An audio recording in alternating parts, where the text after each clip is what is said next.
Close your eyes and imagine the vast expanse of the northern wilderness, where the aurora borealis dances across an endless sky, painting ribbons of green and gold against the star-scattered darkness. Here, beneath these ancient lights, in the shadows of towering fjords and across wind-swept tundra, a people once gathered around crackling fires to share stories that would echo through the centuries. The Vikings, those seafaring warriors and traders, carried within their hearts not just the hunger for exploration, but a profound understanding of the cosmos that surrounded them. These were not mere tales told for entertainment, though they certainly entertained. These stories served as maps to navigate the complexities of existence itself, offering guidance for the living and comfort for those approaching death. In the flicker of firelight, elders would weave narratives of gods who walked among mortals, of giants who shaped mountains with their footsteps, and of a fate so powerful that even the mightiest deities could not escape its web.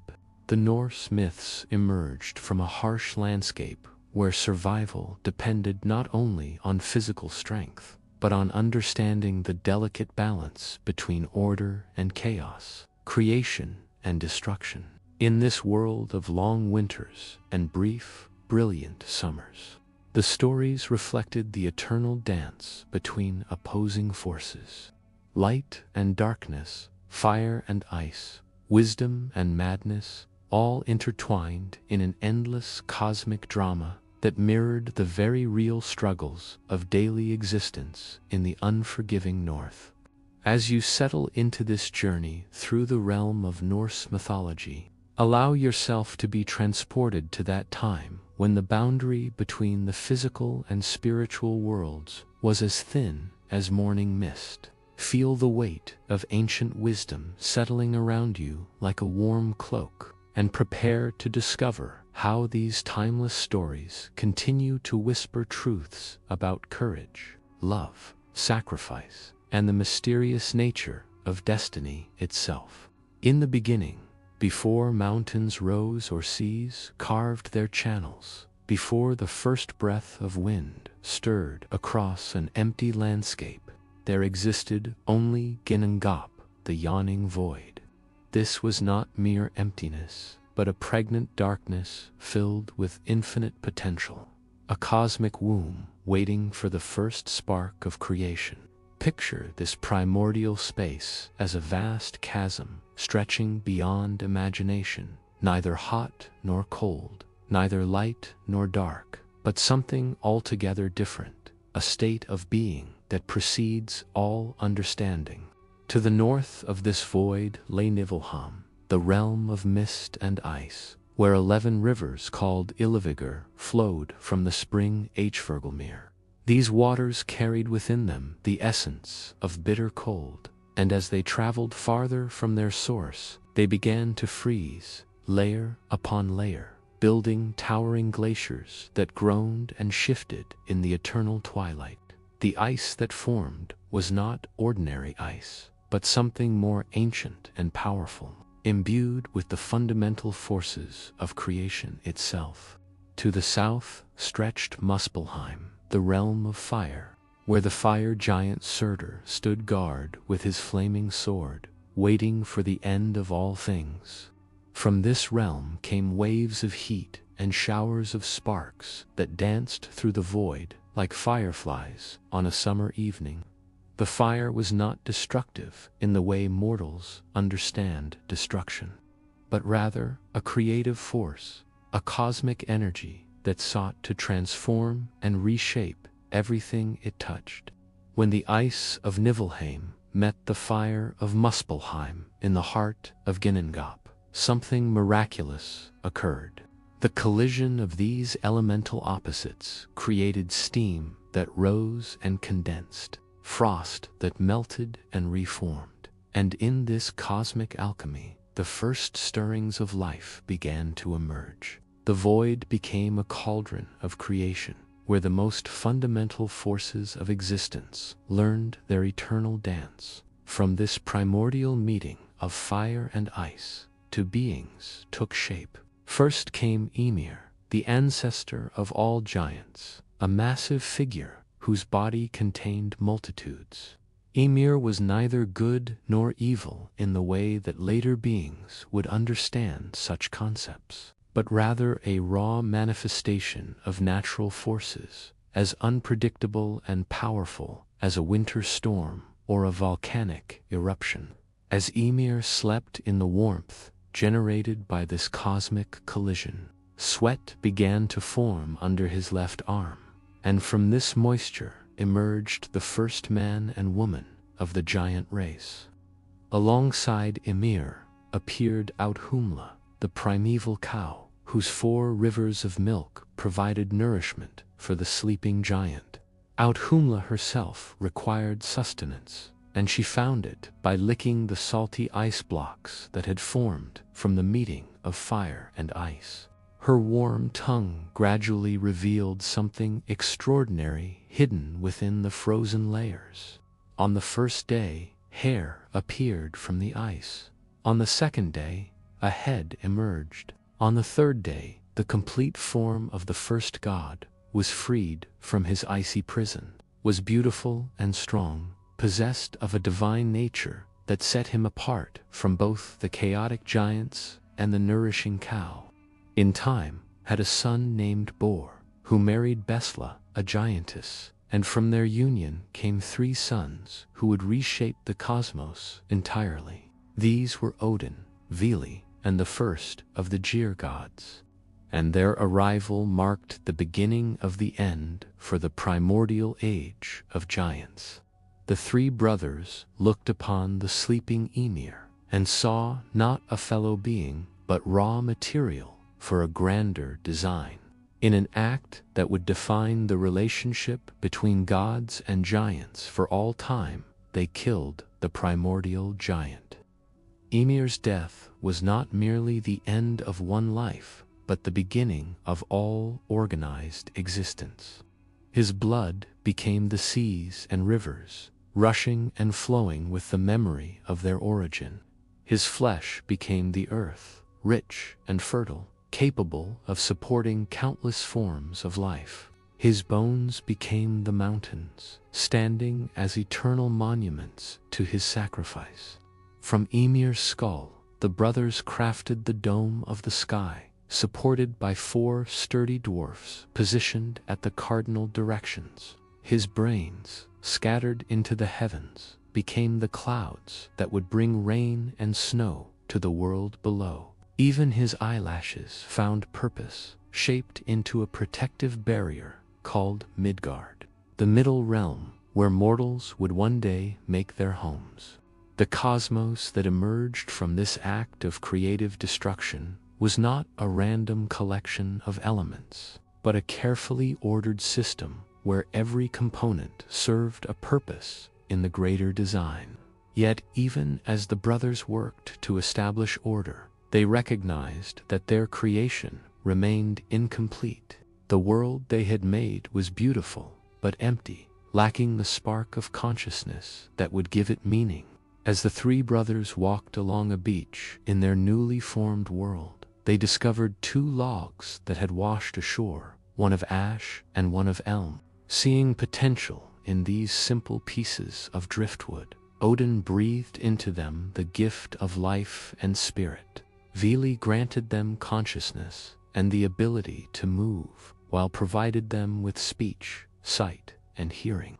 From these humble materials arose Ask and Imbla, the first humans, who would populate Midgard and ensure that the gods' creation would be filled with stories, laughter, sorrow, and all the complex emotions that make existence meaningful.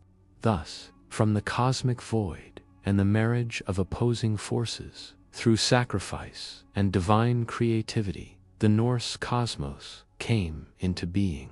But this was only the beginning of the story, for the gods had created not just a world, but a framework for countless adventures, relationships, and conflicts that would unfold across the ages, all connected by the great world tree that would soon grow to unite all the realms of existence, at the very center of all creation, its roots reaching deep into the primordial sources of wisdom, and its branches stretching high enough to shelter entire worlds, grows Yggdrasil, the mighty world tree.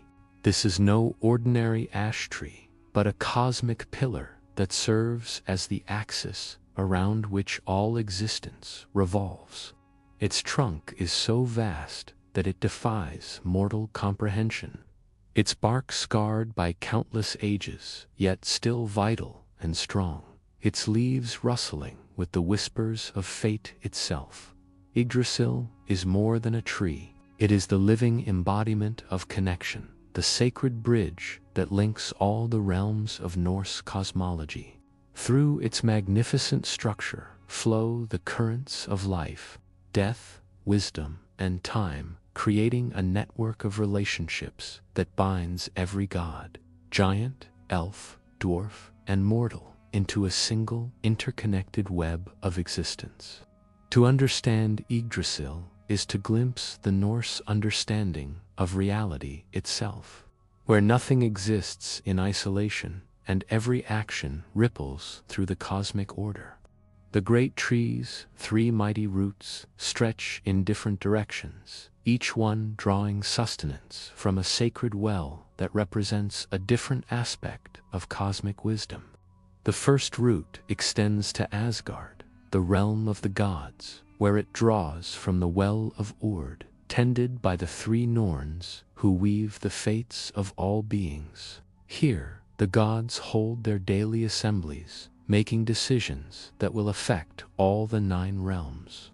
The water from this well is so sacred that anything touched by it becomes as white as the membrane of an eggshell, pure and transformed.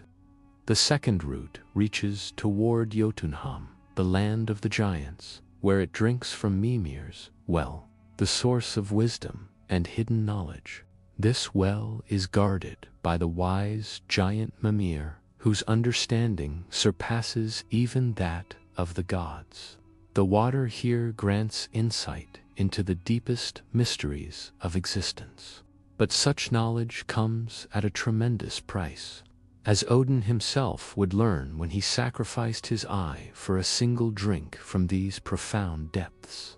The third root descends to Niflheim, the primordial realm of ice and mist, where it draws from Ymir, the spring from which all cold rivers flow.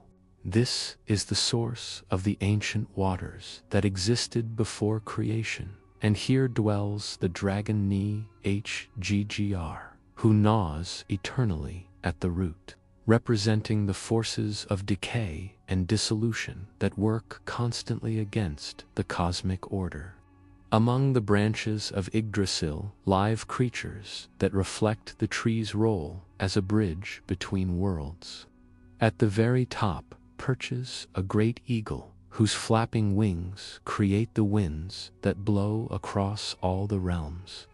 Between the eagle's eyes sits a hawk named Hverfgelnir, whose keen sight observes all that transpires in the cosmic tree. 4 stags bound through the higher branches, their names Devlin, Dunair, and Dura, and they feed upon the leaves and shoots, representing the constant renewal and growth that keeps the tree healthy despite the forces that work against it. Running up and down the trunk is Ratatoskr, the squirrel who carries messages and insults between the eagle at the top and the dragon at the bottom. This seemingly insignificant creature represents the constant flow of communication and conflict that exists between the heights of divine wisdom and the depths of primal chaos, ensuring that no part of the cosmic order remains isolated from the whole. Within the branches and around the roots of Yggdrasil exist 9 distinct realms, each with its own character, inhabitants, and role in the cosmic order. These worlds are not separate planets or dimensions, but interconnected aspects of a single reality, like rooms in a vast house where the residents constantly interact and influence one another. Asgard stands as the realm of the Gear gods, a place of golden halls and rainbow bridges where the divine powers gather to feast, plan, and prepare for the challenges that threaten the cosmic order.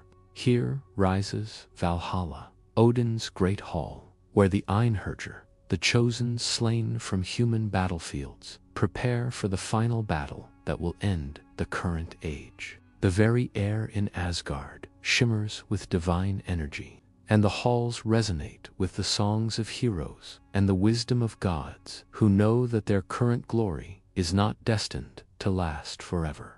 Vanaheim serves as the home of the Vanir gods, the older divine family associated with fertility, wisdom, and the natural cycles of growth and harvest.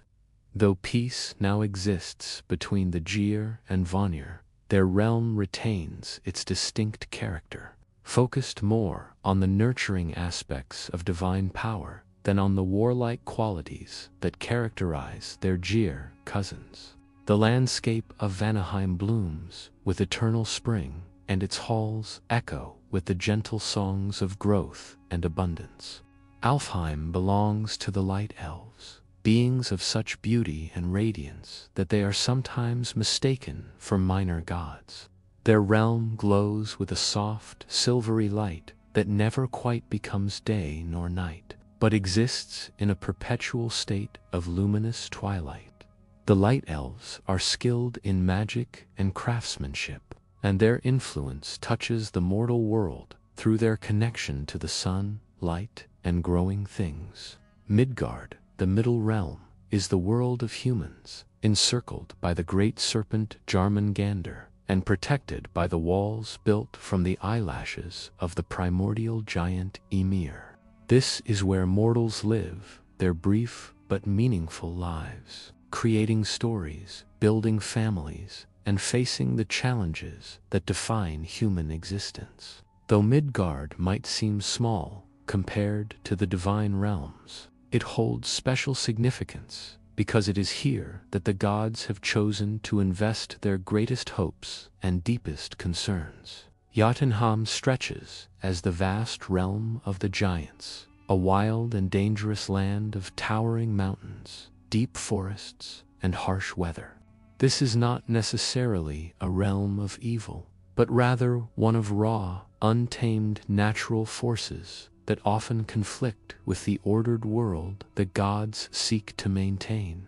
The giants represent the wild aspects of nature that cannot be fully controlled or understood, and their realm serves as a constant reminder that chaos lurks at the edges of the cosmic order. Svartalfheim, also known as Nidavellir, is the underground realm of the dark elves and dwarves, master craftsmen who forged the magical items that often play crucial roles in the stories of gods and heroes.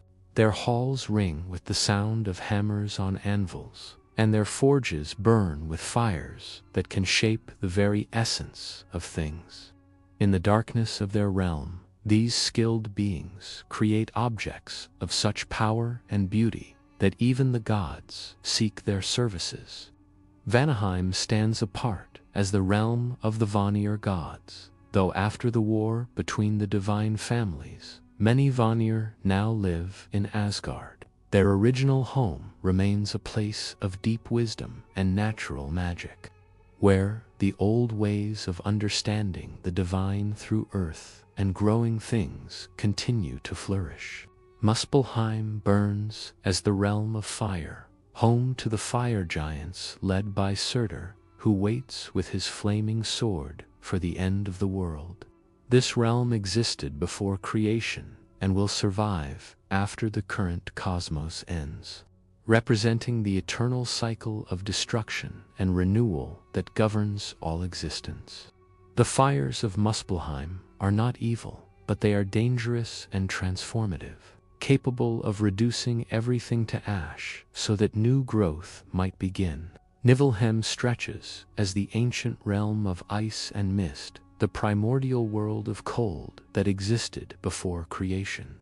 This is a place of ancient powers and deep mysteries, where the spring Hvergelmir feeds the rivers that flow through all the worlds. In its depths dwell creatures of great age and wisdom, and from its mists come the souls that have not earned a place in the halls of the gods or the fires of the dishonored dead. Finally, Helheim serves as the realm of the dead, ruled by Hel, the half-living daughter of Loki. This is not a place of punishment in the way that later religions might conceive of hell, but rather a quiet realm where those who die of sickness or old age spend their afterlife. It is neither pleasant nor terrible, but simply different from the world of the living, a place where the dead continue to exist in a diminished but peaceful state. Through Yggdrasil's vast network, all these realms remain connected, allowing gods to travel between worlds, giants to threaten the cosmic order, and mortals to occasionally glimpse the greater realities that surround their daily lives. The great tree serves as both highway and communication system, its rustling leaves carrying messages between the realms, and its roots and branches providing pathways for those who know the ancient ways of travel. Yet Yggdrasil is not merely a passive connector of worlds. It is a living entity that suffers and endures, along with all creation. The dragon knee Hggr, Nos, constantly at its roots, seeking to weaken the cosmic order. Stags feed upon its branches, taking what they need for their own survival. The tree bleeds a mysterious dew that some say grants wisdom to those who taste it, while others claim it carries the weight of cosmic sorrow. The Norns tend to Yggdrasil as carefully as they weave the fates of all beings, sprinkling it daily with water from their sacred well to keep it healthy and strong.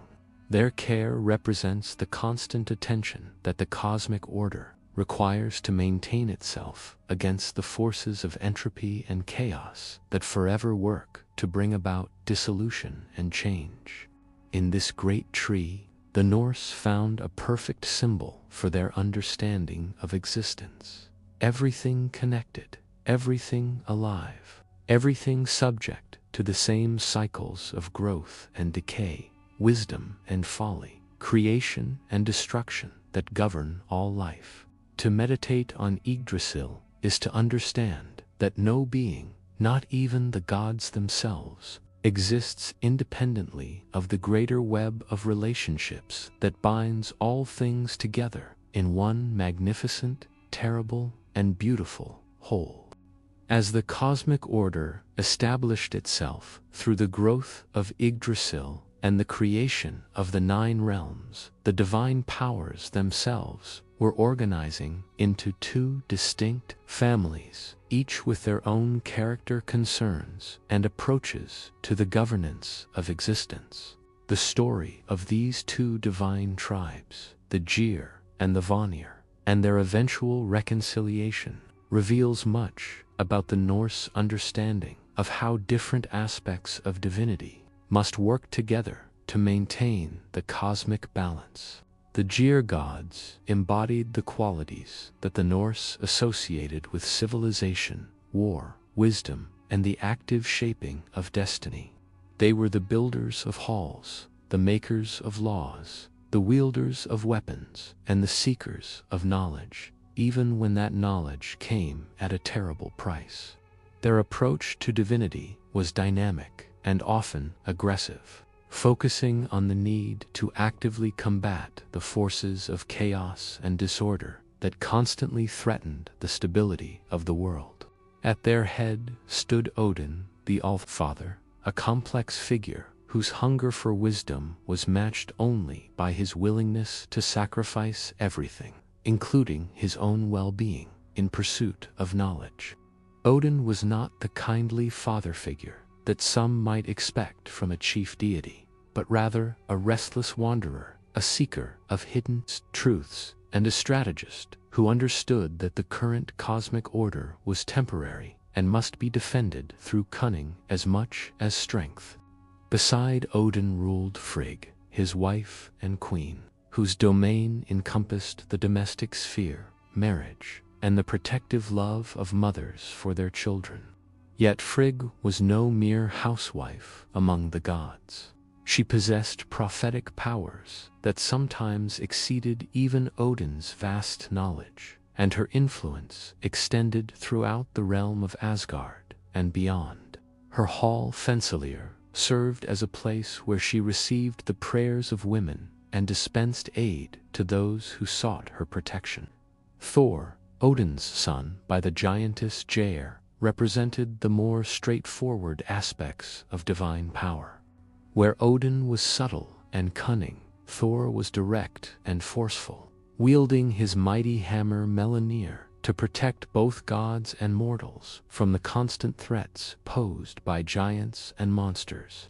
His strength was legendary throughout all the Nine Realms, but it was coupled with a simple honesty and loyalty that made him beloved even among humans who saw in him a protector who would never abandon them to face dangers alone. Balder, the son of Odin and Frigg, embodied beauty, light, and all that was good and pure in the world. His presence brought joy wherever he went, and his wisdom was matched only by his kindness. Yet Balder's very perfection made him vulnerable in ways that his more flawed relatives were not, and his story would become one of the most tragic in all of Norse mythology, serving as a turning point that would lead inevitably to the end of the current age. Loki occupied a unique position among the Geir, for though he was counted as one of them and had sworn blood brotherhood with Odin himself, his nature was fundamentally different. Neither fully god nor giant, but partaking of both natures, Loki served as a catalyst for change. His clever tongue and shape-shifting abilities, creating situations that often endangered the gods but just as often led to their ultimate benefit. His relationship with the other Geir was complex and troubled, marked by mutual dependence and growing mistrust.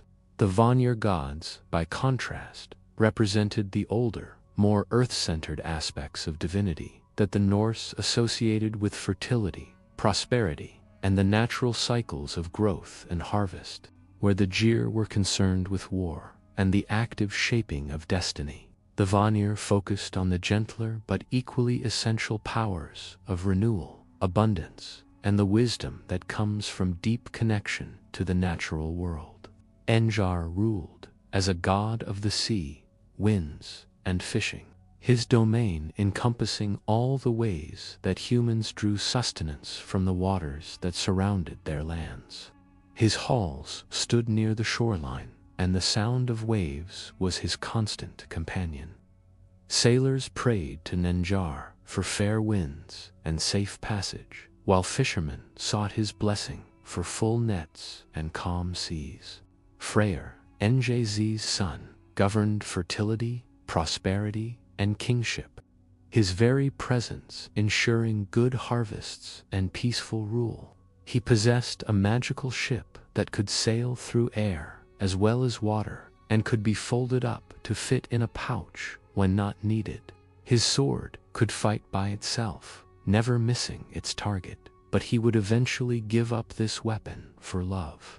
A sacrifice that would have dire consequences during the final battle of Ragnarok. Freya, Freyr's sister, and perhaps the most powerful of the Vanir, ruled over love, fertility, and death in battle. She was said to be so beautiful that her tears turned to gold, and her falcon feather cloak allowed her to fly between the worlds in the shape of a bird. Half of those who died in battle came to her hall, while the other half went to Odin's Valhalla, showing that even death was divided between the two divine families.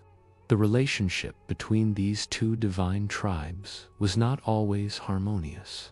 In the early days of the cosmos, war broke out between the Geir and the Vanir, a conflict that some scholars believe reflects historical tensions between different religious traditions among the Norse peoples. The war was long and brutal, with neither side able to gain a decisive advantage over the other. The Geir, with their focus on warfare and strategy, proved skilled in battle. But the Vanir possessed their own formidable powers, particularly in the areas of magic and natural forces. The conflict might have continued indefinitely, depleting both sides and leaving the cosmos vulnerable to the ever-present threats posed by giants and monsters. But wisdom ultimately prevailed over pride. A truce was called, and to seal the peace between the two divine families, an exchange of hostages was arranged. The Vanir sent Najar and his children Freyr and Freya to live among the Geir, while the Geir sent Hymir and Mimir to dwell with the Vanir. This exchange was meant to ensure that both sides would honor their agreement, as any betrayal would result in harm to the hostages. The integration of the Vanir into Geir society proved largely successful, with the fertility gods bringing their wisdom and powers to enrich the lives of their new divine family. Enge's knowledge of the sea, Freyr's understanding of kingship and prosperity, and Freya's mastery of love magic and seer, the mystical practice of seeing and shaping the future, all became valuable additions to the Geir's abilities. However, the Geir's delegation to the Vanir faced more difficulties. Hymir, though tall and handsome, proved to be indecisive when separated from Odin's council, often responding to important questions with the unhelpful suggestion that others should decide. The Vanir, feeling that they had been cheated in the exchange, took their frustration out on Mimir, cutting off his head in anger. When Mimir's severed head was returned to the Geir, Odin refused to let his wise friend truly die. Through his magical knowledge, the Allfather preserved Mimir's head, allowing it to continue speaking and sharing its vast wisdom. The head was placed beside the well that bears Mimir's name, where it continues to offer counsel to those wise enough to seek it and worthy enough to pay its price.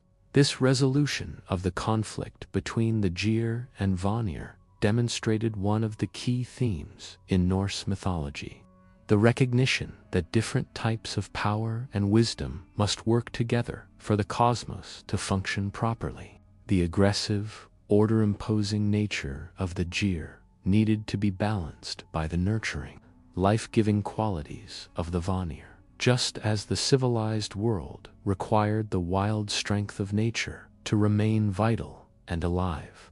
The marriage of these two divine approaches created a pantheon that was both powerful enough to defend the cosmic order against its enemies and wise enough to understand the deeper cycles of growth, decay, and renewal that govern all existence.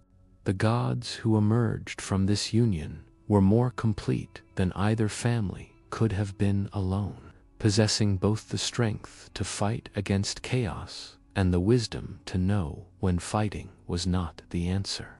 Yet, even as the gods achieved this harmony among themselves, they remained aware that their current order was not destined to last forever. The very forces that made them powerful also contained the seeds of their eventual destruction. And among these forces, none was more complex or ultimately dangerous than the figure who stood at the boundary between order and chaos, belonging fully to neither but essential to both. Loki, the trickster, who would prove to be both the gods' greatest ally and their ultimate doom. In the hall of the gods where wisdom and strength gather to shape the fate of all the worlds, there walks a figure who belongs yet does not belong, who helps yet hinders, who creates solutions while sowing the seeds of future problems. This is Loki, the shapeshifter, the silver-tongued trickster, whose very presence reminds us that chaos and order are not opposites but dance partners in the eternal ballet of existence. Loki's origins mark him as a being caught between worlds, neither fully god nor giant, but partaking of both natures in ways that make him invaluable and dangerous in equal measure. Born of the giant and the goddess Laufey, he embodies the marriage of opposing forces, carrying within himself the wild unpredictability of Jotunheim and the divine spark that allows him to walk among the Ymir as blood brother to Odin himself. The bond between Odin and Loki runs deeper than mere friendship or alliance. It is a recognition of necessity, an acknowledgement that the All-Father's quest for wisdom requires the presence of someone who can think beyond the boundaries of conventional divine behavior. Where other gods might see only the proper way to proceed, Loki sees alternatives, possibilities that exist in the spaces between what is expected and what is possible. Loki's gift for shapeshifting serves as more than mere magical ability. It represents his fundamental nature as a being who refuses to be confined by any single identity or role. He has appeared as a mare, seducing the giant stallions Valfari, and later giving birth to Sleipnir, Odin's 8-legged horse. He has taken the form of a fly to infiltrate secure places, a salmon to escape capture, and an old woman to gather information. Each transformation reveals another aspect of his complex character, showing his willingness to sacrifice dignity, safety, and even his physical form to achieve his goals. The children of Loki represent some of the most significant forces that will shape the fate of the cosmos. With the giantess Angerboda, he fathered 3 beings whose very existence troubles the dreams of the gods. Fenrir, the mighty wolf, grows larger and stronger each day. And though he currently lives among the Ymir as a seeming pet, the gods know that he is destined to play a crucial role in their eventual destruction. Only the brave god Tyr dares to feed Fenrir, and even he will eventually pay a terrible price for his courage. Jormungandr, the world serpent, was cast into the sea by Odin when the gods realized the danger he represented. There he grew to such enormous size that he now encircles all of Midgard, grasping his own tail in his mouth. The serpent's presence in the ocean creates terrible storms when he thrashes, and his final battle with Thor will mark one of the climactic moments of Ragnarok, the twilight of the gods. Hel, Loki's daughter, rules the realm of the dead that bears her name. Her appearance, striking and terrible, half beautiful woman and half decaying corpse. The gods granted her dominion over those who die of sickness or old age, and her hall serves as the destination for souls who earn neither the glory of Valhalla nor the shame of the worst punishments. Yet even this seemingly neutral role will prove crucial when the gods desperately need her aid in the aftermath of tragedy. With his wife Sigyn, Loki also has children who remain loyal to him through all his trials and tribulations. Sigyn's devotion to her husband will be tested in the most extreme ways. Yet she will never waver in her love, demonstrating that even the most troublesome figures can inspire profound loyalty and affection. Loki's adventures often begin with his curiosity or mischief, leading to unexpected consequences that require increasingly elaborate solutions. When he cuts off Sif's beautiful golden hair as a prank, Thor's rage forces him to seek replacement hair from the dwarves, leading to the creation of some of the most powerful magical items in all the 9 realms. The sons of Ivaldi craft not only new hair for Sif, but also Odin's Speargungnir and the ship Skidbladnir for Freyr. Not to be outdone, another group of dwarves, the sons of Ivaldi's rivals, create 3 more wondrous gifts: the golden arm ring Draupnir for Odin, the golden boar Gulenbursti for Freyr, and most famously, the hammer Millennier for Thor. In his attempt to influence the outcome of the dwarfs' competition, Loki transforms into a fly and repeatedly stings the craftsman, but his interference only succeeds in making Mjolnir's handle slightly shorter than intended, a minor flaw that in no way diminishes the weapon's devastating power. The gods' reliance on Loki's cunning becomes clear in the story of the Master Builder, who offers to construct an impregnable wall around Asgard in exchange for the sun, the moon, and the goddess Freya as his bride. The gods agree to this bargain, confident that the task cannot be completed in the allotted time. But they fail to account for the builder's magical stallion, Svaelfari, whose strength and endurance threaten to make the impossible possible. As the deadline approaches and it becomes clear that the builder might actually succeed, the gods turn to Loki for a solution. The shapeshifter transforms himself into a beautiful mare and leads Svaelfari away at the crucial moment, ensuring that the builder fails to complete his task. The gods then discover that the builder is actually a giant in disguise, and Thor's hammer quickly ends the threat. However, Loki's intervention has an unexpected consequence. His union with Svaelfari results in the birth of Sleipnir, the 8-legged horse, who becomes Odin's mount and the swiftest steed in all the 9 realms. These stories reveal the complex nature of Loki's relationship with the other gods. His methods are often questionable, his motives sometimes unclear, and his solutions frequently create new problems, even as they solve old ones. Yet time and again, the gods find themselves dependent on his unique abilities and perspective, unable to navigate the challenges they face without his assistance. Loki's knowledge of magic, particularly the practice of seer that he learned from Freya, sets him apart from the more straightforward divine powers wielded by most of the Gear.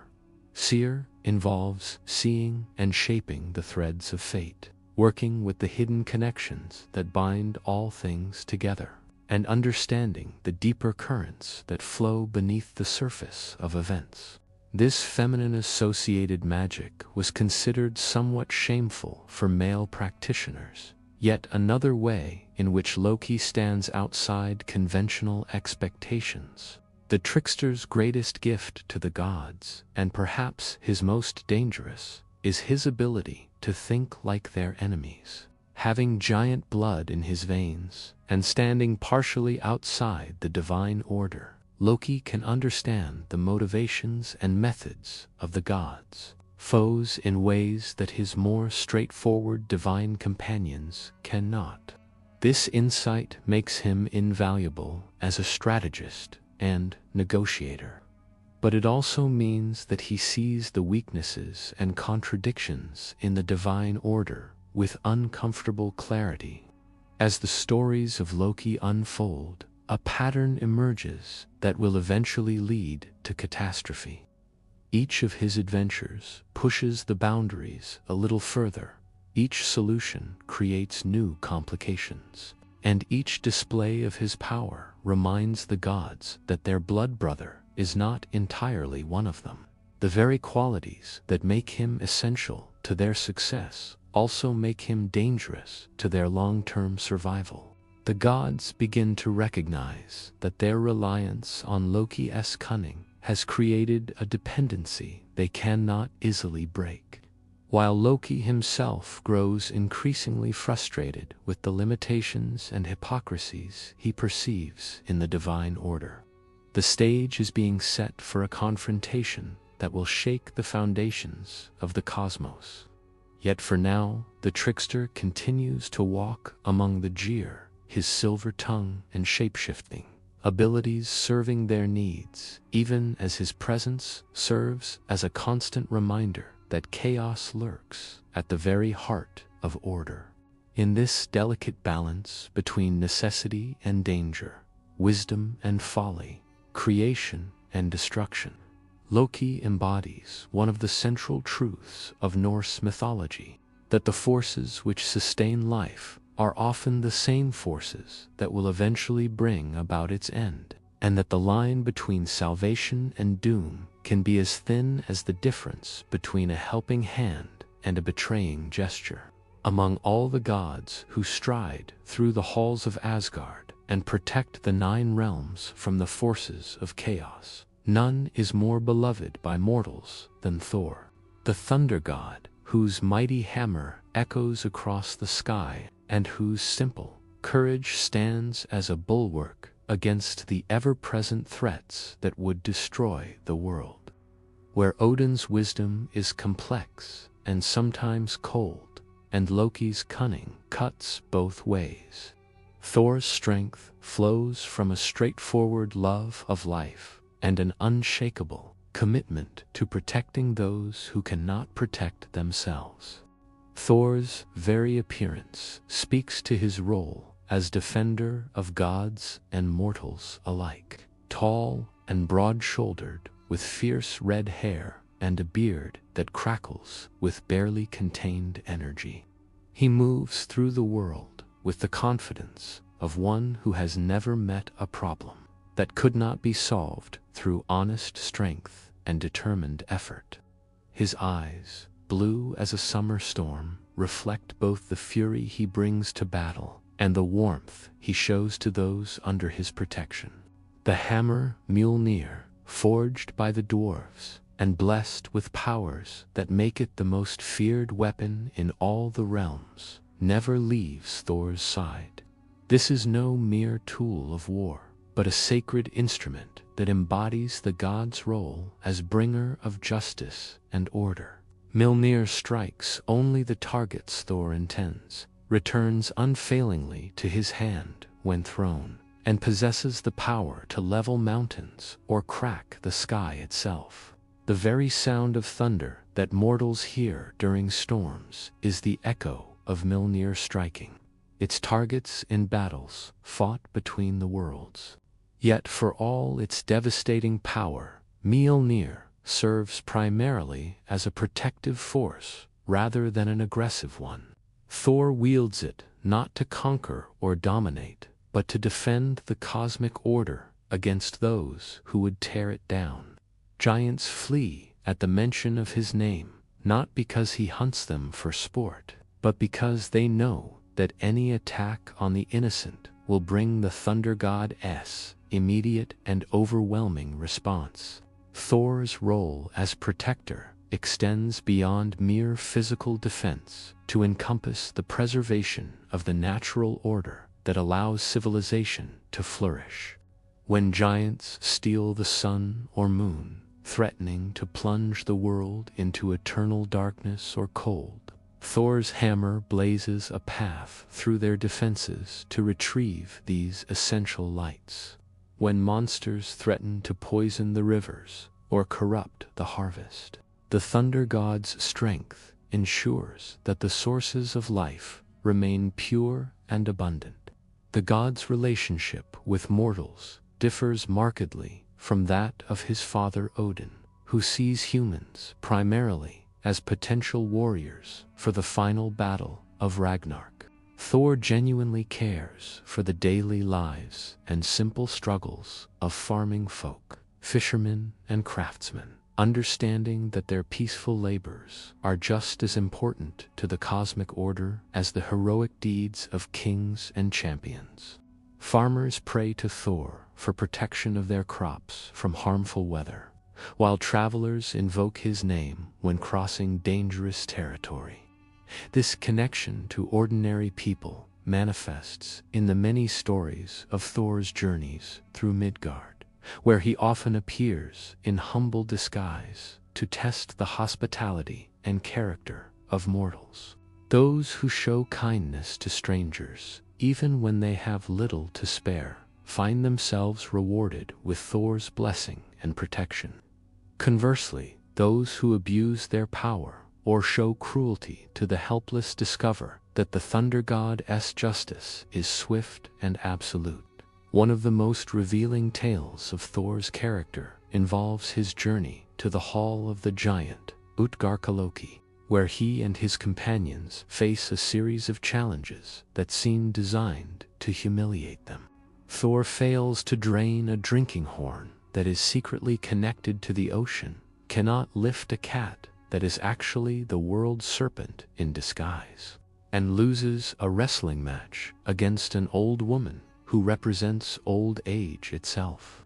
Yet these apparent failures actually demonstrate Thor's incredible power. For his attempts to drink lower the ocean's level, his efforts to lift the cat nearly pull the world, the serpent, from its position around Midgard, and his struggle against old age lasts far longer than should be possible for any mortal being. The giant king's revelation of these deceptions fills Thor with such righteous anger that he raises Mjolnir to destroy the entire hall. But the giants and their illusions vanish like morning mist, leaving the thunder god to understand that not every problem can be solved through strength alone. This story reveals both Thor's limitations and his greatest virtue, his willingness to confront any challenge, no matter how daunting, in service of what he believes to be right. Thor's most significant ongoing conflict involves his destined enemy, Jormungandr, the world serpent that encircles Midgard in the depths of the ocean. These two mighty beings are fated to destroy each other during the final battle of Ragnarok. Yet their enmity plays out in smaller encounters throughout the current age. Each time Thor ventures onto the sea, the possibility exists that he might encounter the serpent, and their battles create storms and tidal waves that remind mortals of the cosmic forces that rage beyond their everyday awareness. The relationship between Thor and his father Odin reflects the tension between different approaches to divine responsibility, where Odin sacrifices everything, including honor and friendship, in pursuit of the knowledge needed to delay Ragnarok. Thor focuses on protecting the present moment and the people who depend on him. This difference in perspective sometimes creates conflict between father and son, yet both approaches are necessary for the survival of the cosmic order. Thor's marriage to Sif, the golden-haired goddess associated with the harvest and the earth's fertility, symbolizes the connection between the god's protective power and the peaceful prosperity that his strength makes possible. When Loki's prank destroys Sif's beautiful hair, Thor's rage threatens to tear apart the friendship between the gods. Yet the resolution of this conflict leads to the creation of even greater treasures that benefit all the divine family. The thunder god's greatest virtue lies in his absolute reliability. Gods and mortals alike know that Thor will always answer the call for help, will always stand against injustice, and will never abandon those who depend on him. This consistency makes him perhaps the most trusted figure in all the Nine Realms, yet it also makes him predictable in ways that his enemies can sometimes exploit. As the current age moves toward its destined end, Thor's role becomes increasingly crucial, for the forces of chaos grow bolder in their attacks on the cosmic order, and only his unwavering strength stands between civilization and the darkness that would swallow all things. Yet even Thor's mighty hammer cannot hold back the tide of fate forever, and the prophecies speak clearly of a time when even the thunder god's power will not be enough to preserve the world he has spent his existence protecting. The stories of Thor's adventures serve as more than entertainment. They represent the Norse understanding of how good people should live in a world where danger and uncertainty are constant companions. Like the thunder god himself, mortals are called to stand firm against the forces that would harm the innocent, to show kindness to those in need, and to face whatever challenges arise with courage and determination, knowing that the outcome of individual battles matters less than the choice to keep fighting for what is right. In Thor's laughter as he faces impossible odds, in his simple pleasure at a well-cooked meal, or a friend's companionship in his fury when confronting injustice, mortals see reflected their own capacity for heroism in the face of an uncertain world. The thunder god's greatest gift to humanity is not his protection, invaluable though that may be, but his example of how strength should be used, not to dominate the weak, but to defend them, not to accumulate power for its own sake, but to ensure that life can flourish under the protection of those willing to stand guard against the darkness. Yet even as Thor continues his eternal vigilance, the signs multiply that the age of his protection is drawing to a close, and the cosmic order he has defended so faithfully faces challenges that will test not only his strength, but the very foundations of existence itself. The threads of fate are beginning to tighten around gods and mortals alike, and even the thunder god's mighty hammer may not be enough to cut through the web that destiny has woven around them all.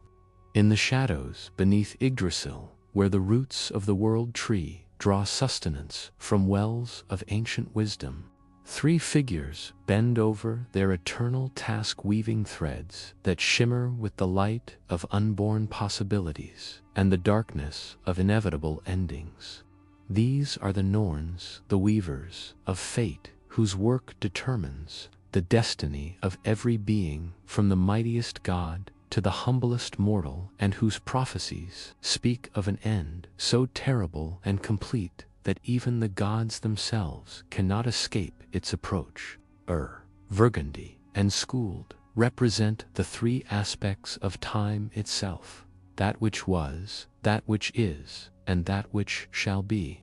Yet their work is not merely the recording of events, but the active shaping of reality through the complex patterns they weave into the fabric of existence. Every choice made by gods or mortals creates new threads in their tapestry, while the ancient patterns they have already established constrain the possibilities that remain available to those who still believe themselves free to choose their own paths. The prophecy of Ragnarok, the twilight of the gods, emerges from their deepest and most terrible work, a pattern so dark and complex that even they seem to weave it with reluctance, their fingers moving slowly as they incorporate each thread that brings the current age closer to its destined end.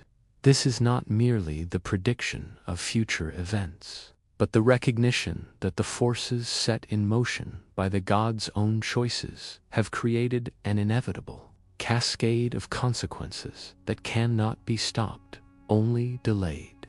The signs of the approaching end begin subtly, like the first cracks in ice that has grown too heavy to support its own weight. The bonds that hold the cosmic order together start to weaken as the very virtues that have made the gods great become the sources of their downfall. Odin's hunger for wisdom leads him to increasingly desperate measures to forestall the inevitable, while his preparations for the final battle create the very conditions that will make that battle necessary. The first great sign comes with the death of Balder, the most beloved of the gods, whose shining presence has brought joy and hope to all the realms. Balder begins to dream of his own death, visions so terrible and persistent that they disturb the sleep of all who love him. Frigg, his mother, travels throughout the 9 realms to extract promises from every created thing that they will not harm her son. Yet, in her thoroughness, she overlooks one small plant, the mistletoe, deeming it too young and insignificant to pose any threat. Loki discovers this oversight and fashions a dart from the harmless mistletoe, which he places in the hands of Baldur's blind brother Hr. During a game where the gods amuse themselves by throwing objects at Baldur, confident in his immunity to all harm, the mistletoe dart pierces Baldur's heart, and the god of light and joy falls dead. His passing plunging all the realms into a darkness that prefigures the greater darkness to come. The gods' attempt to retrieve Baldur from the realm of the dead reveals how far their desperation has grown. The messenger god rides Sleipnir to Helheim to bargain with Hel for Baldur's return. The goddess of the dead agrees to release Baldur if all things in creation will weep for him, demonstrating the universal love his goodness has inspired. Yet when the gods send messengers throughout the realms to gather these tears, they discover one being who refuses to weep, an old giantess named Thek, who is actually Loki in disguise. Loki's refusal to weep for Baldur ensures that the god of light remains trapped in the realm of the dead, and this act of spite marks the final break between the trickster and his divine family. The gods' rage at this betrayal leads them to hunt down Loki and bind him in a cave with chains forged from the entrails of his own son, while a serpent drips burning venom onto his face for all eternity. Only the devotion of his wife, Sigyn, who catches the venom in a bowl, provides him with any relief. Yet, when she must empty the bowl, his writhing in agony shakes the entire world with earthquakes. The binding of Loki represents more than just punishment for his crimes. It symbolizes the gods' attempt to suppress the chaotic forces that they themselves have come to depend upon. Yet chaos, once awakened, cannot be permanently contained, and Loki's imprisonment only ensures that when he finally breaks free, his revenge will be absolute and terrible. As the bonds of order continue to weaken, other signs of the approaching end multiply throughout the realms. The sun and moon begin to move more quickly across the sky, chased by the wolf's skull and Hati, whose hunger for the celestial lights grows stronger as Ragnarok approaches. Winters become longer and harsher, while summers provide less warmth and nourishment, as if the very seasons have begun to forget their proper roles in the cosmic order. Moral decay spreads among gods and mortals alike, as the certainty of approaching doom leads many to abandon the virtues that have sustained civilization. Brother fights brother, families tear themselves apart, and the bonds of loyalty and honor that have held society together begin to dissolve. The ancient laws lose their power to govern behavior, and might becomes the only right that matters in a world where tomorrow is no longer guaranteed. The forces of chaos, sensing that their time has come, grow bolder in their attacks on the cosmic order. Giants raid more frequently and with greater success, while monsters that have been confined for ages begin to stir in their prisons. The very foundations of reality start to crack under the pressure of accumulated contradictions and unresolved conflicts that the gods can no longer paper over with temporary solutions. Fenrir, the mighty wolf who has grown to enormous size in the halls of the gods, finally fulfills the prophecies about his nature. The gods, recognizing that they can no longer control him through friendship and trust, attempt to bind him with chains that grow stronger each time he breaks them. The final binding requires the creation of Gleipnir, a magical fetter made from impossible things, the sound of a cat's footfall, the beard of a woman, the roots of a mountain, the sinews of a bear, the breath of a fish, and the spittle of a bird. Fenrir suspects treachery when presented with this seemingly delicate ribbon, and he agrees to be bound only if one of the gods will place a hand in his mouth as a pledge of good faith. Tyr, the one-handed god of war and justice, makes this sacrifice, losing his hand when Fenrir realizes he has been deceived.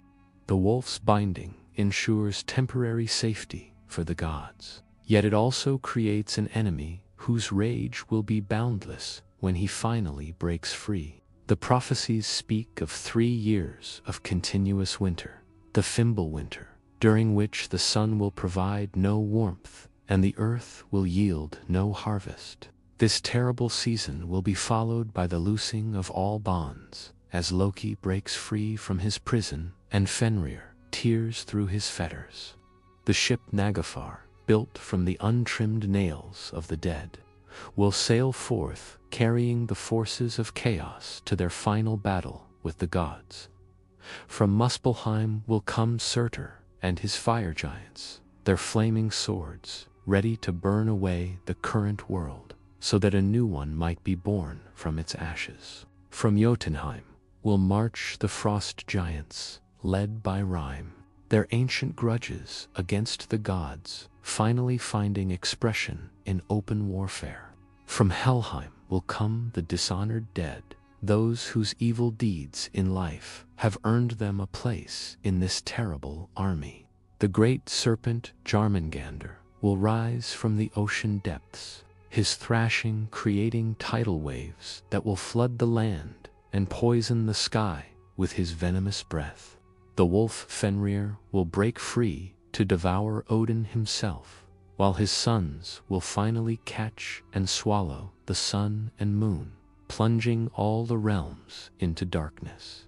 Yet even as the prophecies detail the destruction that awaits, they also hint at something beyond the ending, a suggestion that Ragnarok is not merely an end but a transformation, a necessary clearing away of the old so that something new and better might take its place. The Norns threads reveal patterns that extend beyond the current age, weaving possibilities that even the gods cannot fully understand. As the signs multiply and the final winter approaches, the cosmic order that has sustained the 9 realms for countless ages prepares for its ultimate test, knowing that the very forces that gave it birth also carry within them the seeds of its destruction, and that the end of the current age may be the only path to a new beginning that transcends the limitations and contradictions that have made this ending inevitable. The final dawn breaks cold and gray over the 9 realms, bringing with it not the promise of another day, but the certainty that this day will be the last of the current age. The Fimbulwinter has run its course, 3 years of darkness and cold that have sapped the strength from gods and mortals alike. And now the wolves, Skull and Hati, finally catch their prey, swallowing the sun and moon and plunging all existence into a darkness that seems absolute and eternal. From his cave prison, Loki breaks free at last, his bonds dissolved by the cosmic upheaval that accompanies the end of all things. His rage has only grown during his long captivity, and now he stands ready to lead the forces of chaos in their final assault on the order that has held him prisoner. Beside him stands Angrboda, the mother of monsters, and together they summon their monstrous children to join the last battle. Fenrir shakes off the chains of Gleipnir as if they were spiderwebs, his massive form now grown to such size that his lower jaw touches the earth, while his upper jaw scrapes the sky. His eyes burn with the fury of betrayal, and his howl echoes across all the realms, calling the wolves of the world to join him in his revenge against the gods who deceived him. His sons, born of his union with an unnamed giantess, leap to swallow the sun and moon, their success marking the moment when the cosmic order finally loses its grip on the fundamental forces of existence. From the depths of the ocean rises Jormungandr, the world serpent, his coils no longer content to encircle Midgard in peaceful slumber. As he thrashes toward the shore, his movements create tsunamis that flood the lands and poison the air with clouds of venom, so thick that the sky itself seems to bleed. The serpent's arrival signals that the boundary between the realms is dissolving, and chaos is reclaiming the ordered cosmos that the gods fought so hard to establish. Naglfar, the ship of the dead, built from the untrimmed fingernails and toenails of corpses, finally completes its construction and sets sail with Loki as its captain. This vessel carries the dishonored dead, those whose crimes in life have earned them a place in this terrible fleet, and its crew grows larger as the ship passes through each realm, gathering all who have chosen the path of destruction over the way of honor. From Muspelheim comes Surtur, the fire giant who has waited since before creation for this moment, when he can fulfill his destiny as the destroyer of worlds.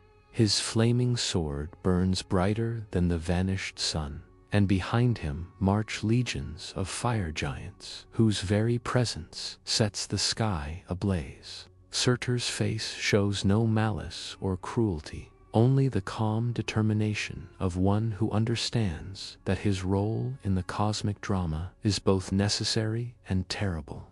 The frost giants pour forth from Jotunheim under the leadership of Rime, their ancient enmity with the gods finally given full expression. These are not merely monsters seeking destruction, but the representatives of the wild, untamed forces of nature that the gods have tried to control and civilize. Their rebellion represents the earth itself, rejecting the order that has been imposed upon it, demanding a return to the primal chaos from which all things emerged. In Asgard, the gods prepare for their final battle with the dignity befitting those who have always known this day would come. Odin dons his golden armor and takes up Gungnir, his spear that never misses its target, while around him gather the Einherjar, the chosen slain who have trained in Valhalla for precisely this moment.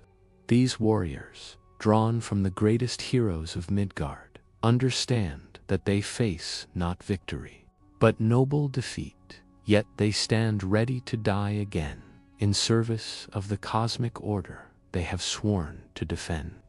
Thor grips Mjolnir one final time, its familiar weight a comfort in these last moments before the storm breaks. The thunder god knows that his destiny lies in single combat with Jormungandr, and that their mutual destruction will deprive both sides of their greatest champions. Yet he feels no fear, only the grim satisfaction of one who has lived his life in service of others and will end it the same way. Freyr stands weaponless among the gods, having long ago traded his magical sword for the love of the giantess Gur, a bargain that seemed wise at the time, but now leaves him defenseless against Surtur's flaming blade. His sacrifice represents the price of love in a world where conflict has become inevitable. Yet he shows no regret for the choice that has brought him to this pass. The armies meet on the plain of Vigra, a battlefield so vast that it can contain all the forces of order and chaos for their final confrontation. The very ground trembles under the weight of giants and gods, monsters and heroes, all converging for a battle that will determine not just the fate of the current age, but the shape of whatever world might emerge from its ashes.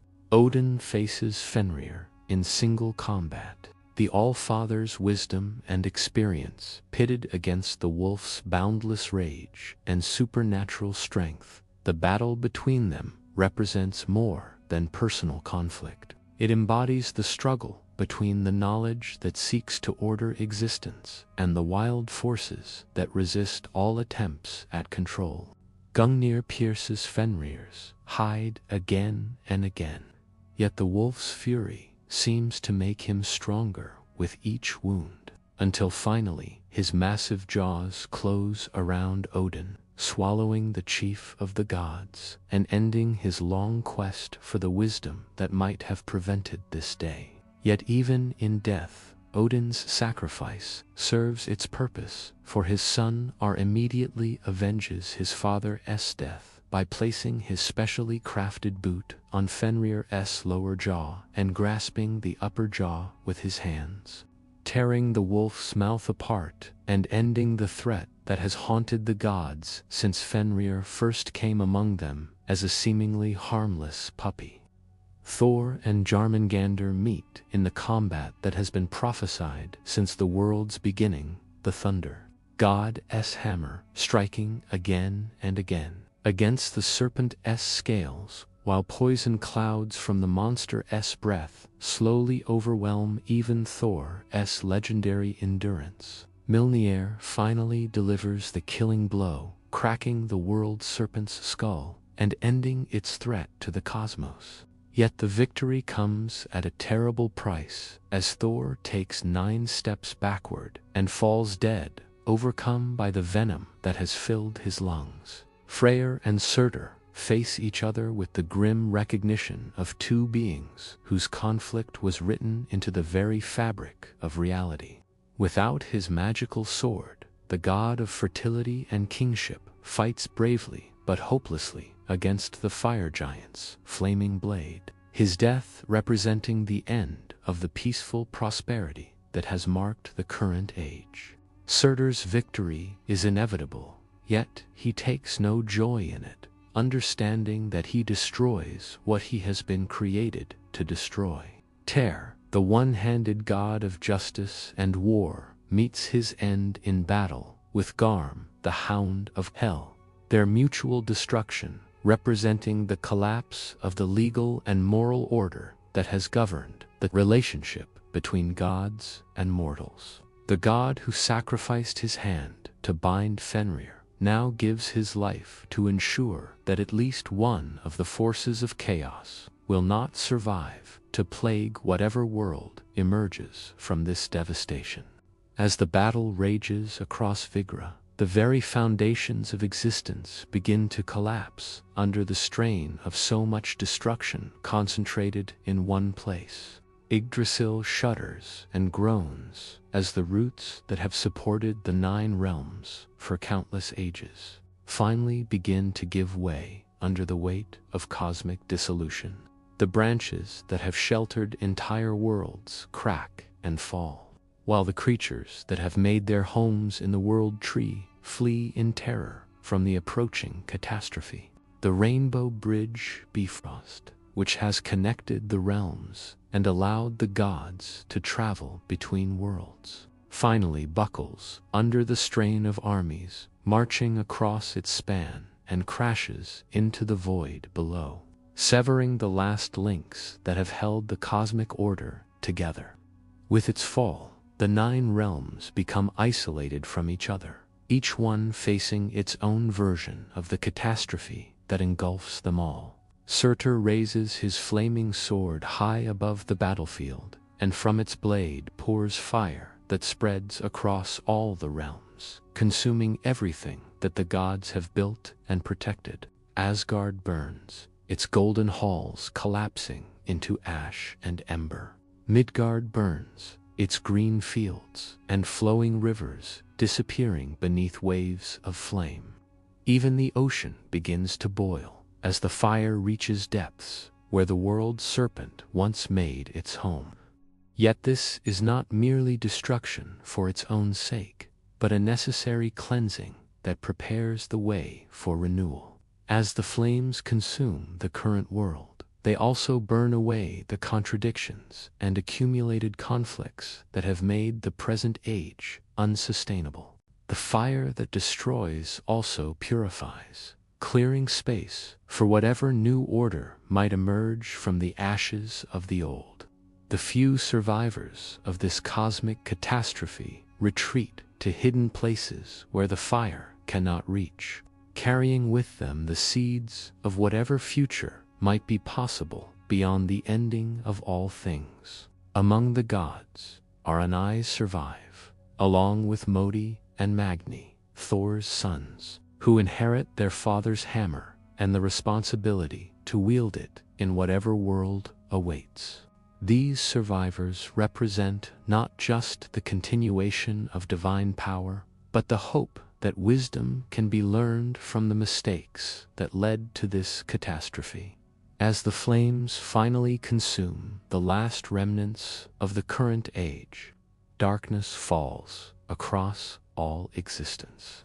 Yet it is not the absolute darkness of ending, but the pregnant darkness of new beginning, heavy with possibilities that await the moment when light will return to reveal what new world has been born from the ashes of the old.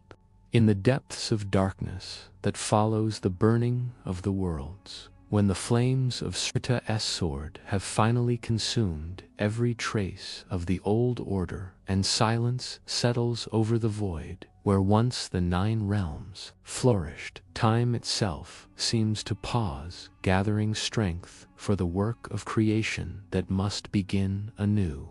This is not the empty darkness of non-existence, but the fertile darkness of potential, heavy with the promise of renewal that has been earned through the sacrifice of all that came before. Slowly, like the first stirring of life in the warming earth after a long winter, light begins to return to the cosmos. A new sun rises in the sky, more beautiful and radiant than the one that was devoured by wolves. And its light reveals that death was not the end of the story, but its transformation into something greater. This new sun is born from the old, the daughter of the previous Lightbringer, carrying within her the wisdom learned through destruction and the hope that emerges from survival. The earth itself rises from the waters that have covered it during the time of dissolution, green and fertile, unmarked by the scars of ancient battles and ready to support new forms of life. The grass grows sweeter than it did in the former world. The rivers run clearer, and the air carries a freshness that speaks of beginnings rather than endings. This is not merely a restoration of what was lost, but a genuine renewal that surpasses the beauty and harmony of the original creation. From their hiding places emerged the few who survived the cosmic catastrophe, their survival earned not through strength or cunning alone, but through their embodiment of virtues that transcended the conflicts which destroyed the old world. And sons of Odin carry with them their father's wisdom, purified of the desperate scheming that marked his final years. They understand that knowledge must serve life rather than seeking to control it, and their rule in the new world reflects this deeper understanding. Modi and Magni, the sons of Thor, inherit not just their father's strength, but his simple love of life and dedication to protecting the innocent.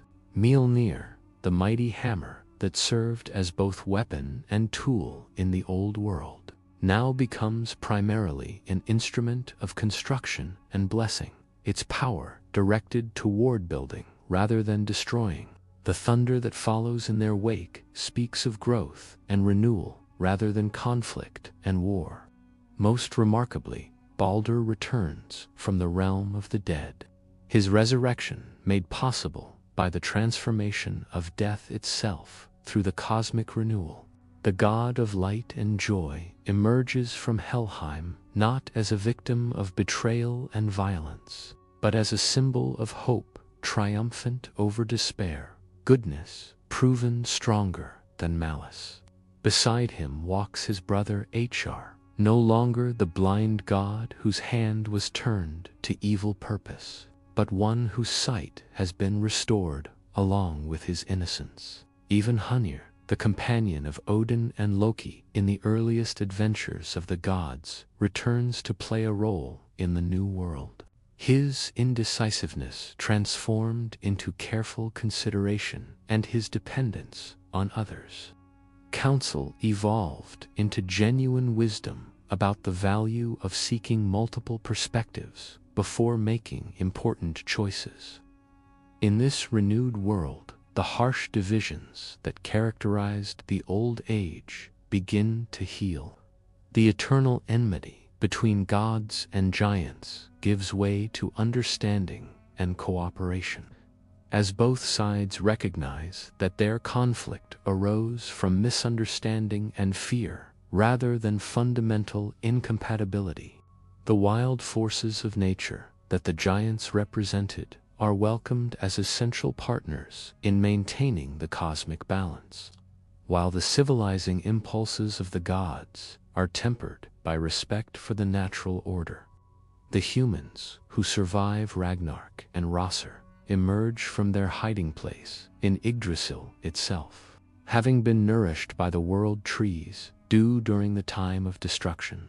Their names mean life and eager for life, and they represent humanity's essential virtues, the will to survive and the determination to flourish even in the face of overwhelming challenges.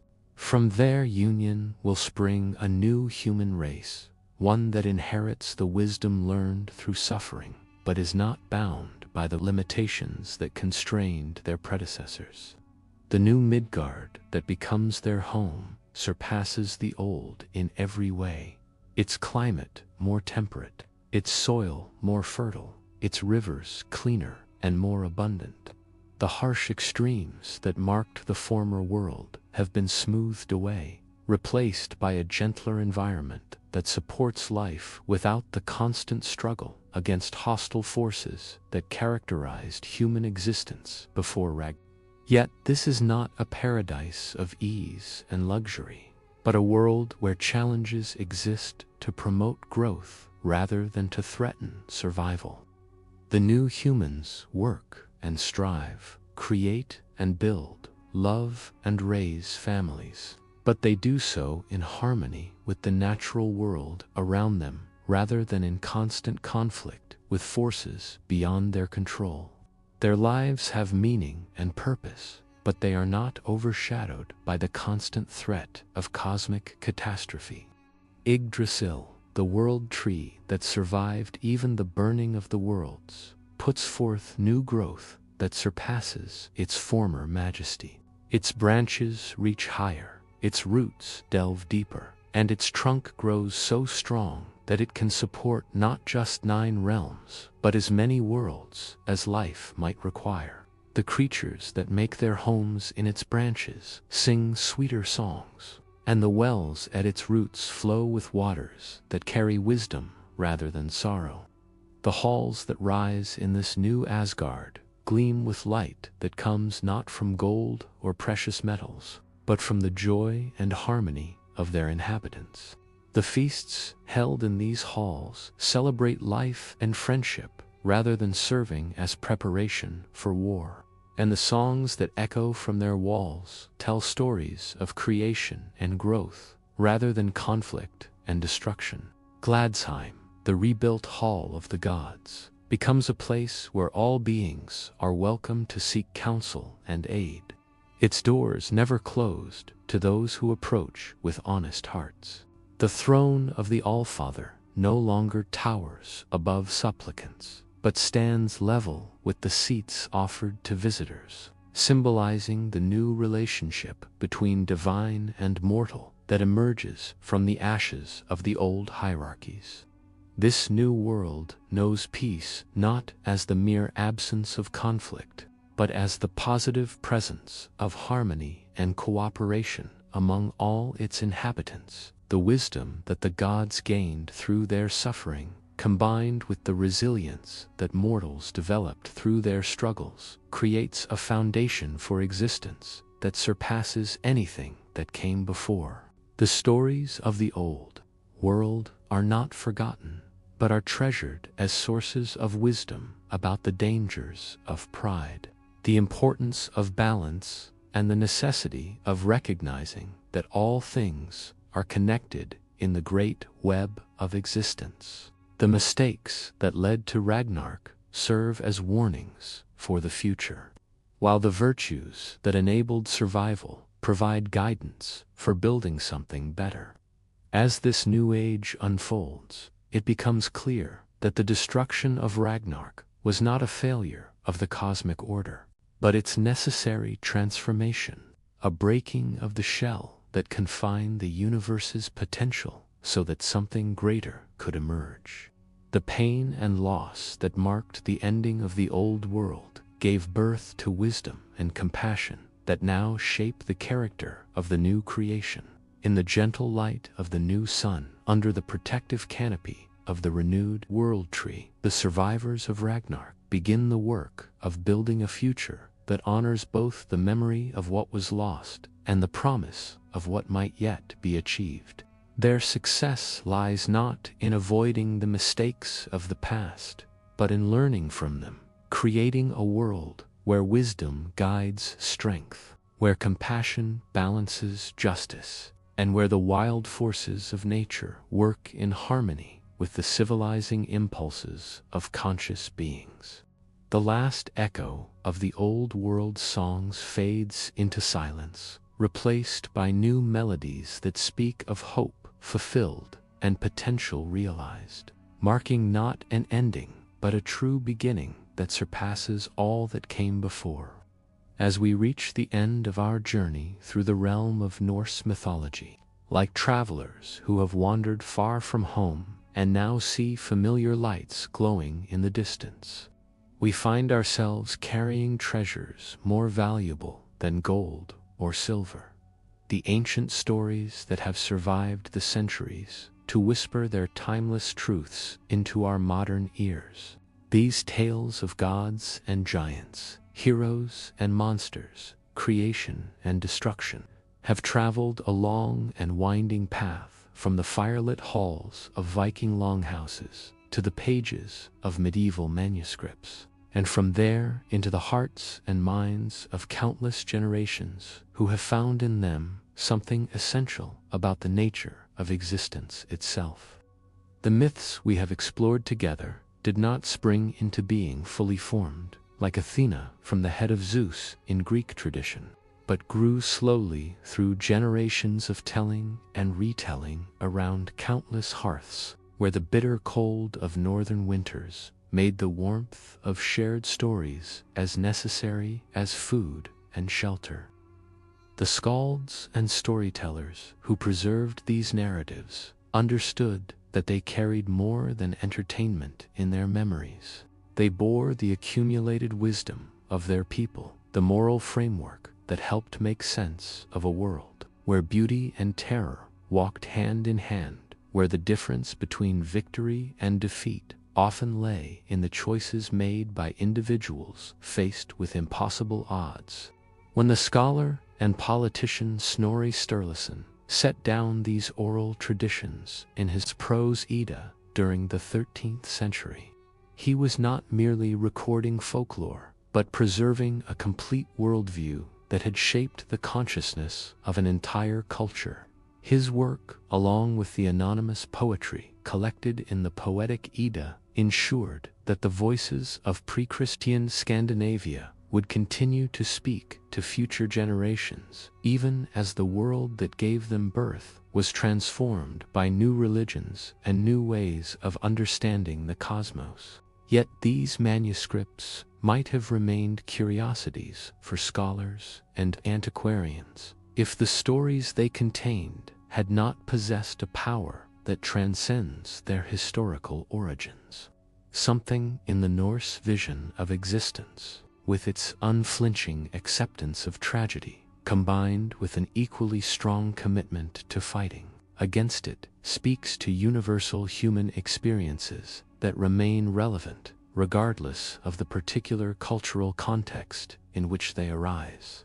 The figure of Odin, with his relentless pursuit of wisdom at any cost, embodies the human drive to understand, even when that understanding brings pain rather than comfort. His willingness to sacrifice his eye for a drink from Mimir's well, to hang himself from Yggdrasil for 9 days and nights to learn the secrets of the runes, reflects the price that true knowledge often demands and the courage required to pay it.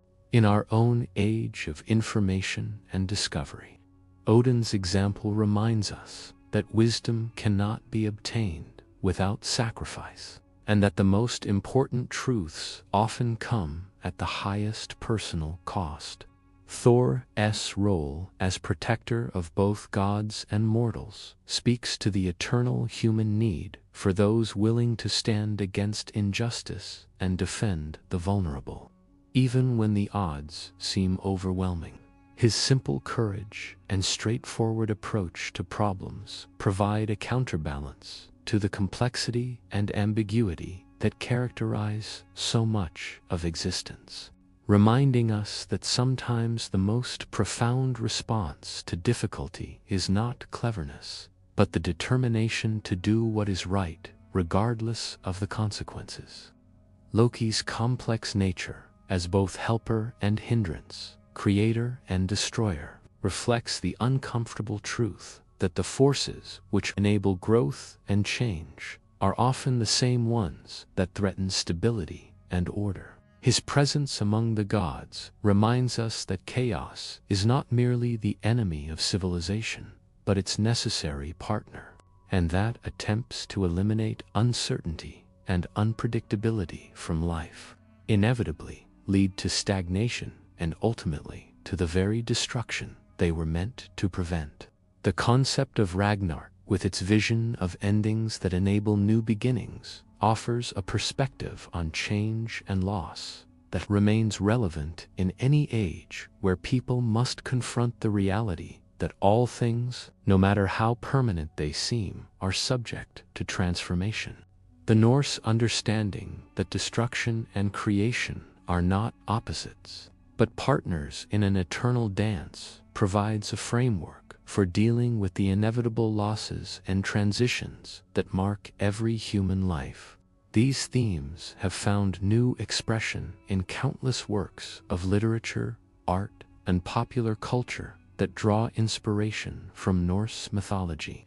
From Richard Wagner's monumental Ring cycle to Marvel Comics' interpretation of Thor, from J.R.R. Tolkien's Middle-earth to Neil Gaiman's American Gods, the characters and concepts of Norse mythology continue to provide raw material for creators seeking to explore fundamental questions about the nature of heroism, the relationship between order and chaos, and the meaning of sacrifice in service of something greater than oneself. Yet the influence of these ancient stories extends beyond their obvious appearances in modern media to shape deeper currents in contemporary thought and feeling. The Norse emphasis on the importance of reputation and the deeds by which one is remembered has contributed to cultural attitudes about legacy and achievement that persist even in societies that have forgotten their mythological origins. The concept of word or fate, which sees destiny not as a fixed path, but as the inevitable consequence of choices made and actions taken, continues to influence how people think about personal responsibility and the relationship between individual agency and cosmic forces. The environmental consciousness that runs through Norse mythology, with its recognition that humans are part of a larger web of relationships that includes not just other people, but the natural world itself, speaks to contemporary concerns about our responsibility to the planet and the consequences of treating the Earth as merely a resource to be exploited, rather than a living system of which we are a part. Perhaps most importantly, the Norse myths offer a model for facing uncertainty and adversity that neither denies the reality of suffering nor surrenders to despair in the face of it. The gods of Asgard know that they are fated to lose the final battle, yet they continue to fight against the forces of chaos, finding meaning not in the hope of ultimate victory, but in the choice to stand for what they believe is right, even when defeat is certain. This stoic acceptance of fate, combined with defiant action in the face of it, provides a template for human behavior that has proven remarkably durable across cultures and centuries. It suggests that the meaning of life lies not in achieving permanent happiness or security, which are impossible in a world subject to constant change, but in the courage to face whatever challenges arise with dignity and determination. As you settle into sleep after this long journey through the realms of Norse mythology, carry with you the knowledge that you are part of an ancient tradition of storytelling that stretches back through countless generations to the very beginnings of human consciousness. The stories you have heard tonight have been told and retold for more than 1,000 years, and they will continue to be told for as long as humans gather to share the wisdom that helps make sense of existence. In your dreams, you may find yourself walking the Rainbow Bridge by Frost, or sitting in the shadow of Yggdrasil, listening to the Norns weave the fates of gods and mortals alike. You may hear the sound of Thor's hammer echoing across the sky, or glimpse Odin's ravens carrying news between the worlds. These visions, if they come, are not mere fantasies, but connections to the deep currents of meaning that flow beneath the surface of everyday life, reminding you that you are part of a story much larger and more significant than any individual existence. The Norse understood that the greatest treasures are not gold or silver, but the stories that help us understand who we are and where we fit in the great pattern of existence. Tonight, you have become the keeper of these treasures, and tomorrow, you may choose to share them with others who are seeking their own understanding of the mysteries that surround us all. Rest now in the knowledge that the ancient fires still burn, that the old songs still echo in the halls of memory, and that the wisdom of the North continues to offer guidance to all who are brave enough to listen to its, sometimes harsh but always honest, truths about the nature of life, death, and the eternal dance between order and chaos that gives meaning to them both. The aurora borealis still dances across the northern sky, painting patterns of light that seem to echo the stories we have shared, and in that dance the ancient gods still live, still struggle, still teach us what it means to be human in a world where courage and wisdom matter more than comfort or certainty, and where the greatest victories are often indistinguishable from the most noble defeats.